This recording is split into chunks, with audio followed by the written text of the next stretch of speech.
majelis zikir istighatsah yang diadakan setiap malam Sabtu, yang dimana alhamdulillah kita diberi kesehatan untuk menghadiri majelis ini, alhamdulillah. Dan bukan hanya itu saja, kita juga dihadirkan majelis ta'lim, dan tidak banyak dan tidak ada yang tahu bagaimana fadilah dan faedahnya majelis ta'lim. Ada sebuah kisah, yaitu dari satu ulama mengatakan saya pernah bermimpi waktu itu setelah saya masuk ke alam barzah, katanya salah satu ulama ini. Dan orang-orang ini kayak mau berbondong-bondong mau hidup lagi. Ditanya sama ulama ini, kenapa ente orang ini kepingin hidup lagi? Apa tujuan ente setelah hidup? Bukan mau cari harta, bukan mau sholat banyak, bukan. Tapi mau hadir majelis taklim.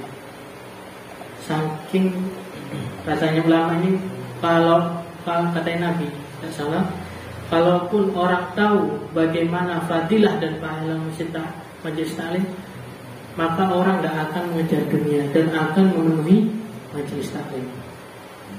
Dan alhamdulillah kita dari salah satu orang yang ditakdirkan sama Allah menghadiri majelis taklim, alhamdulillah. Mari kita bersama niat seperti niatnya Imam Haddad sebelum niat taklim. Bismillahirrahmanirrahim. Alhamdulillah rabbil alamin. Nawaitu ta'allum wa ta'lim wa tadhakkura wa tadhkir wa naf'a wal intifa'a wal ifada wal istifada wal hadda ala tamassuki bi kitabillah wa sunnati rasulih wa du'a ila huda wa dalalata alal khair wa ittiba'a wajhillah wa mardatihi wa qurbihi wa thawabihi wa subhanahu wa ta'ala.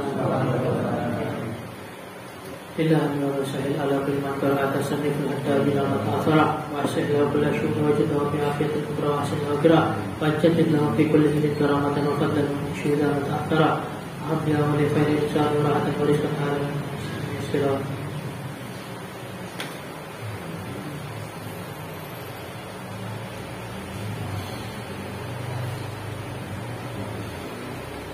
Fatihah ala ruh wal habib Al-Fatihah Husayna wa Mushayna wa la yuzul yuzulatu wa baiti wa la ruh Husayna wa la ruh habib Husayna Abdullah bin Abi Husayna wa Husayna wa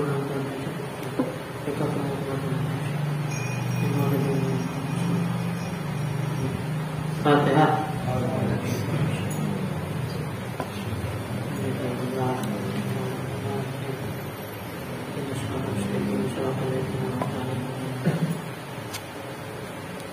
Bismillahirrahmanirrahim.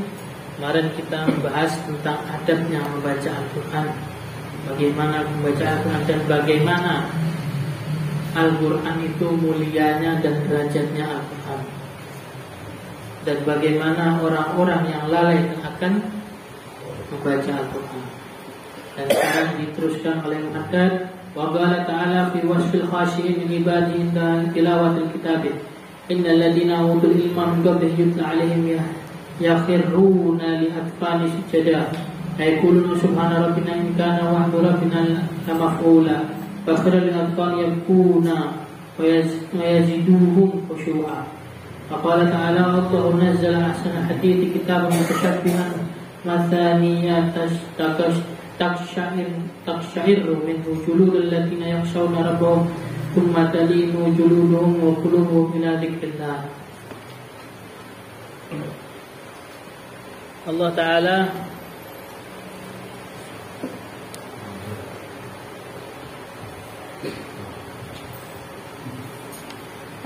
Ta'ala berfirman, Allah Ta'ala mensifatkan di sini. Imam Haddad mengatakan Allah Ta'ala mensifatkan bagaimana orang yang dia itu betul-betul khusyuk akan membaca Al-Quran, mentakdimnya dia sama Al-Quran. Apa kata Allah Ta'ala? Sesungguhnya orang yang telah diberi pengetahuan sebelumnya, apabila Quran dibacakan kepada mereka, mereka menyungkurkan wajah bersujud dan berkata, Maha suci Tuhan kami, sungguh janji Tuhan kami pasti dipenuhi. Dan mereka menyungkurkan wajah sambil menangis dan mereka bertambah khusyuk. Dan Allah mensifati lagi di surat yang lain, di surat Az-Zumar,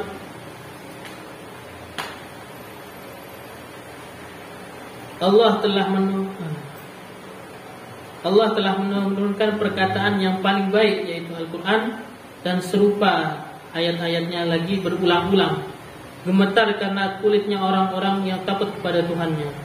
Kemudian menjadi tenang kulitnya dan hati mereka ketika mengingat Allah. Dan ini Al-Quran ini mensifati bagaimana orang-orang yang memang dia betul-betul memang mentadab, betul-betul dia ta'alluq dengan Al-Quran, betul-betul dia membaca dengan Al-Quran. Orang-orang yang seperti ini sekarang udah jarang. Apalagi orang-orang yang disifati ini memang dah banyak orang yang seperti ini. Dia dikatakan di sini Allah mengatakan gemetar.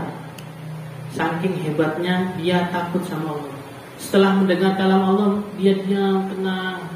Berarti kalau misalkan didengarkan Al-Quran, orang-orang yang seperti ini, dia langsung tenang hatinya. Berarti itu jauh dari kata orang munafik.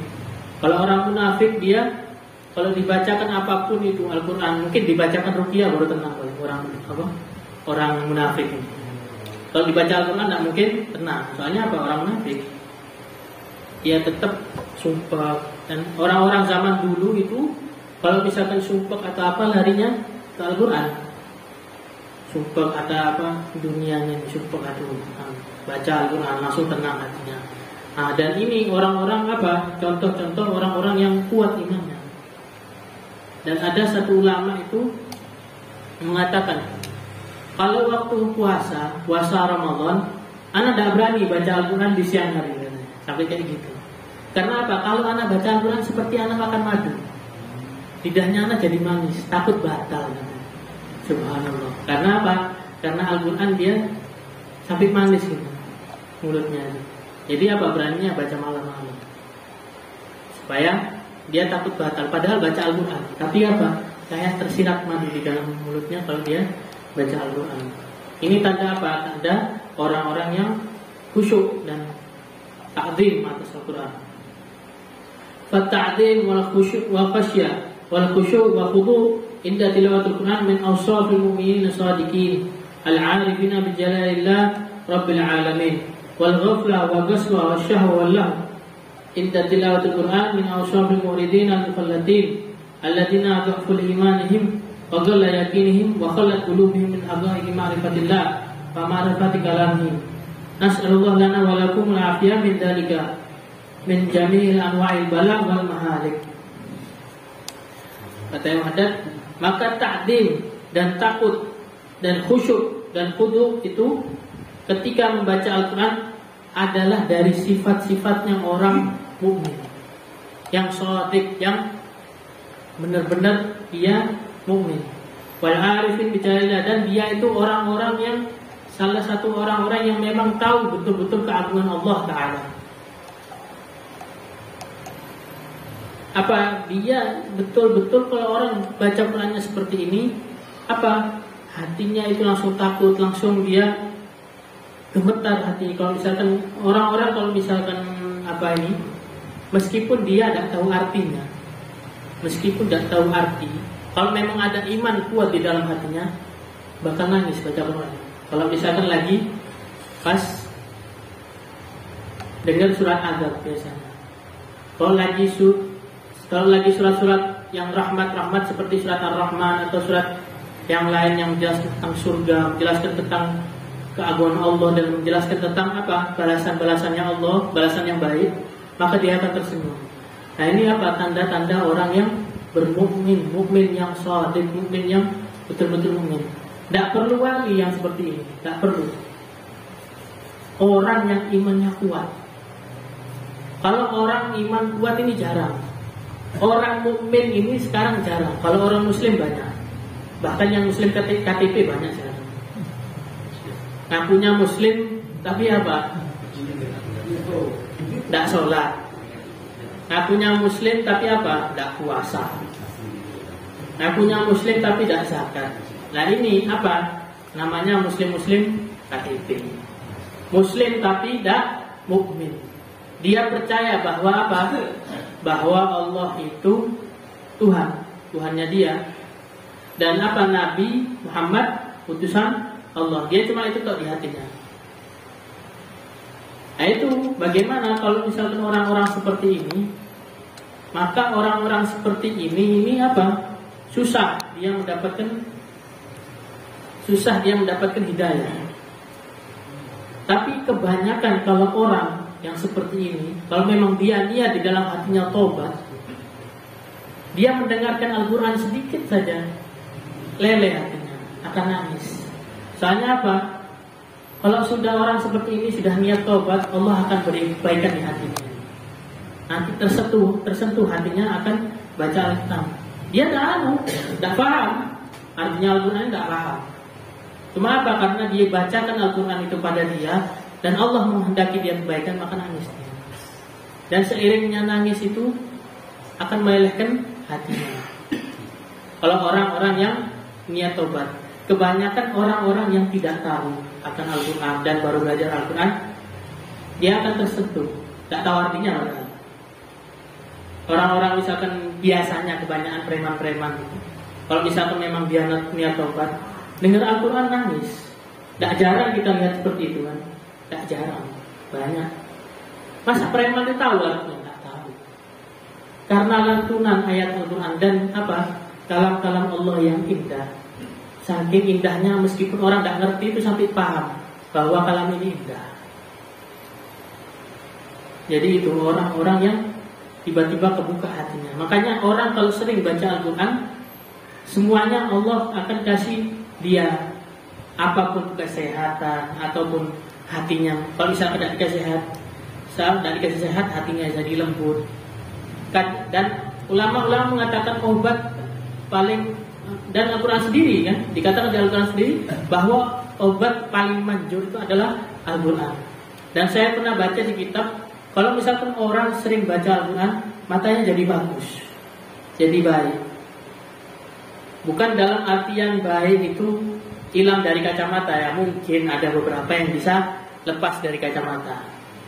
Bukan kita orang yang tidak baik yang pakai kacamata yang tidak pernah baca Al-Quran, jangan salah sangka. Banyak loh ulama-ulama pakai kacamata tapi apa? Baca Quran. Maksudnya matanya itu jadi bagus, tidak berani lihat-lihat yang maksiat. Ya mungkin ada beberapa orang yang memang langsung dikasih kesembuhan sama Allah, lepas dari kacamata. Karena apa? Al-Quran itu tergantung siapa yang baca, tergantung apa niat yang dia baca. Jikalau dia niatnya baca untuk menyembuhkan matanya, insya Allah dia akan sembuh matanya. Kalau misalkan dia niat hatinya untuk menjadi orang baik, insya Allah jadi orang baik. Tergantung siapa yang niat dan tergantung siapa yang membaca. Dan tergantung bagaimana dia membacanya, pakai adab apa enggak. Dan di sini mengatakan bahwa orang yang lalai dan orang yang keras hatinya dan orang suka bermain-main ketika membaca Al-Quran, dan ini adalah sifat-sifat orang yang berpaling dan orang yang jelek, yang lalai pada yang dia itu disifatkan adalah orang yang apa? Dhi'ful iman. Ya, orang yang lemah imannya dan sedikit keyakinannya. Dan kosong dari dia apa? Pengetahuan akan Allah. Maksudnya kosong akan keagungan Allah ini apa? Dia tidak tahu. Maksudnya dia tidak belajar ilmu, tidak pernah hadir majelis-majelis seperti ini, majelis ilmu tidak tahu. Makanya dia tidak tahu apa-apa. Dia kadang apa? Taunya di YouTube, itu apa? Ya memang ada beberapa ustaz-ustaz yang benar di YouTube.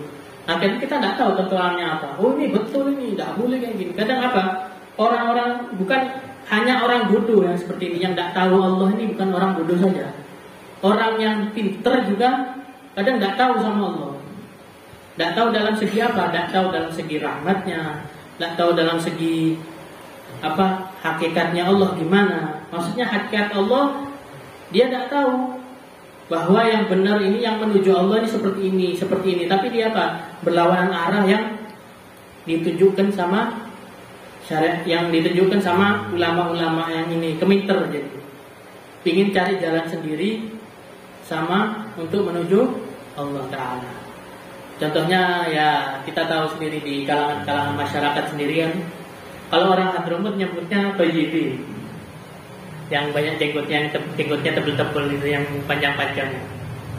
Ya, tidak usah disebutkan, mungkin paham semua di sini. Kalau orang Hadramut menyebutnya Thayyibin, orang-orang baik. Ya mereka ini baik aslinya, baik. Siapa yang bilang tidak baik? Cuma yang tidak baiknya mereka ini cuma apa? Menyalahkan satu sama lain. Ya itu tidak baiknya mereka. Orangnya baik. Anak pernah sekali anak nunut, jadi kayak apa? Nunut mobilnya gitu. Kalau ditarik itu biasa. Nunut mobil dari Zambal tuh nunut mobil ke Aidil, ke Darul Mustafa. Dia tanya sama anak, "Ente ikut ziarah katanya. Ziarah Nabi Allah katanya." Ikut, anak bilang. "Kenapa ente ikut?" katanya. Dia negurnya tidak keras, pelan dia negurnya. Maksudnya pelan-pelan dia. Orang baik kok. Katanya orang Hadramut mah Thayyibin, orang baik mereka. Tidak orang jahat, tidak keras itu enggak. Beberapa mungkin dari mereka yang keras. Mereka dakwah juga. Kenapa ente bilang ini? Bid'ah itu, ini tidak boleh gitu. Anak bilang, anak ingat kata Ustaznya, anak, ente kalau ketemu orang-orang seperti ini, kalau bilang belum cukup ilmu, tidak usah dijawab. Anak bilang, anak tidak tahu. Anak ikut apa kata Ustaznya anak. Anak bilang kayak gitu. Tidak mau ruwet maksudnya. Oh iya, sekarang dibilang sama dia, lain kali jangan ikut-ikut kayak gitu. Anak bilang, ya apa anak tidak mau ikut? Anak sendirian lah di pondok. Terus masa anak temenan sama apa? Masa anak majelis sama setan? Sama siapa? Di pondok sepi lah. Ya terserah ente dah. Penting ente tidak usah ikut ziarah, itu tidur aja di situ katanya. Tak yanfa, tak manfaat. Ngomongnya halus. Itu akhirnya tuh anak keluar dari mobil itu. Ya makanya hati-hati orang-orang seperti ini. Kalau dibilang orang baik, ya beberapa. Tidak semua. Orang itu kan semua tidak sama. Kadang orang di majelis ini, tidak semua orang di majelis ini, maksudnya bukan majelis ini. Insya Allah yang di majelis ini baik semua. Di majelis lain misalkan, tidak tahu kan hatinya orang ini tidak senang. Tiba-tiba memang satu majelis kadang musuhan gitu. Tidak semuanya. Tidak baik. Kadang ya orang tidak bisa kita lihat lah orang baik apa tidak bisa kita lihat dari hatinya. Yang tahu orang baik sama jahatnya itu cuma Allah Ta'ala yang bisa lihat hatinya. Apalagi zaman sekarang kan, kalau yang namanya muka dua itu tidak ada kata ke itu. Bahkan ada yang muka 10. Kalau dulu muka dua, sekarang sudah muka 10. Ketemu ini lain mukanya, ketemu ini lain mukanya, ketemu ini lain mukanya. Tidak tahu model topengnya seperti apa yang mereka pakai. Sampai punya muka 10. Mudah-mudahan kita di sini tidak punya muka satu aja. Satu aja mukanya, jangan banyak-banyak. Terus ketemu satu aja ya itu udah mukanya. Tidak usah ketemu. Kan sekarang zaman sekarang kan banyak kan. Kalau ketemu ya orang-orangnya mukidi itu yang bawa-bawaannya kan, oh iya Pak ini. Ketemu polisi, oh iya Pak. Ketemu orang apa aja sih. Yang tegas, yang paling berani, yang paling jago. Padahal orang munafik. Ya gini, jangan sampai kita didekati orang-orang seperti ini untuk kita. Dan apa katanya Allah? Katanya Imam Haddad. Dan dia orang-orang seperti ini yang yang lalai kepada membaca Al-Quran ini, tidak tahu kalam-kalamnya Allah, tidak tahu maksudnya tidak tahu maksudnya gimana. Meskipun dia tidak tahu artinya, tidak dikasih hatinya itu tersentuh di dalam membaca Al-Quran. Meskipun kita tidak punya hati yang bersih, Tapi kalau kita niat untuk membaca Al-Quran dan kita niat untuk mengkhusyui membaca Al-Quran, insya Allah tersentuh hati kita, meskipun kita tidak tahu artinya. Tapi kalau orang sembarangan bisa, kan banyak kan orang kayak gitu sembarangan baca Al-Quran, panjang pendeknya tidak tahu, tajwidnya tidak aturan. Nah, orang-orang seperti ini yang Allah tidak akan kasih hatinya tersentuh ataupun tidak dikasih makna dalam hatinya, untuk tidak berbekas hatinya ketika membaca Al-Quran. Dan Muhaddats mengatakan semoga kita yang Muhaddats dijauhi sifat-sifat, mendapatkan selamat, dapat sifat-sifat seperti ini katanya.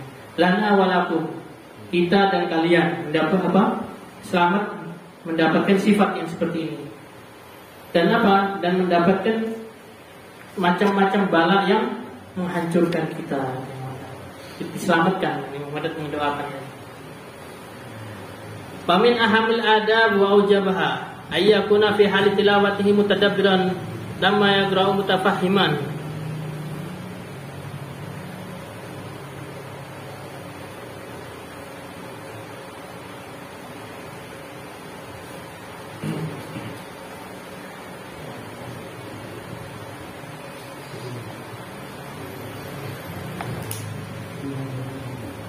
Fayakuna fi hali tilawati mutadabbiran lamma yaqra'u mutafahhiman lahu hadirul qalbi indahu. Wa qala Allah Ta'ala kitabu anzala ilaika mubarakan liyatadabbaru ayatihi wa yatadhakkaru ulul albab.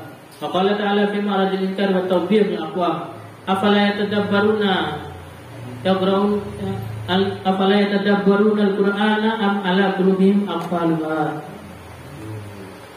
Dan paling penting di dalam menjaga adab, dan paling wajib menjaga adab di dalam baca Al-Quran yaitu hendaknya membaca Al-Quran itu di dalam hal mutadabbir. Mutadabbir maksudnya dalam keadaan dia tenang. Jadi baca Al-Quran tidak usah cepet-cepet. Kalau memang mau cepet-cepet tidak usah baca Al-Quran sekali.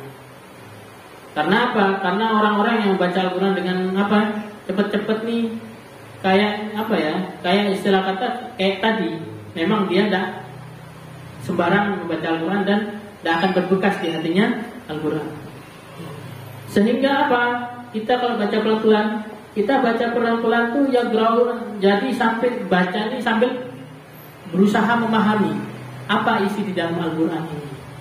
Dengan dengan hadirnya hati. Di samping itu dihadirkan hatinya. Allah Ta'ala berfirman, kitab Al-Quran yang kami turunkan kepadamu penuh berkah agar mereka menghayati ayat-ayatnya dan orang-orang yang berakal sehat mendapat pelajaran. Allah Ta'ala. Allah Ta'ala mengatakan kalau misalkan kita nurunkan Al-Quran ini supaya supaya berkah dan supaya bisa dihayati. Untuk apa Al-Quran dihayati? Supaya hati kita menjadi lembut, hati kita menjadi orang baik. Dan kalau misalkan sudah hati kita baik, semuanya yang kita kerjakan baik. Yaitu makanya salah satu manfaat daripada Al-Quran supaya melunakkan hati kita, membaikkan hati kita. Dan Allah Ta'ala berfirman pada orang-orang yang ingkar. Pada orang-orang yang ingkar, yaitu orang-orang yang sembarangan membaca Al-Quran.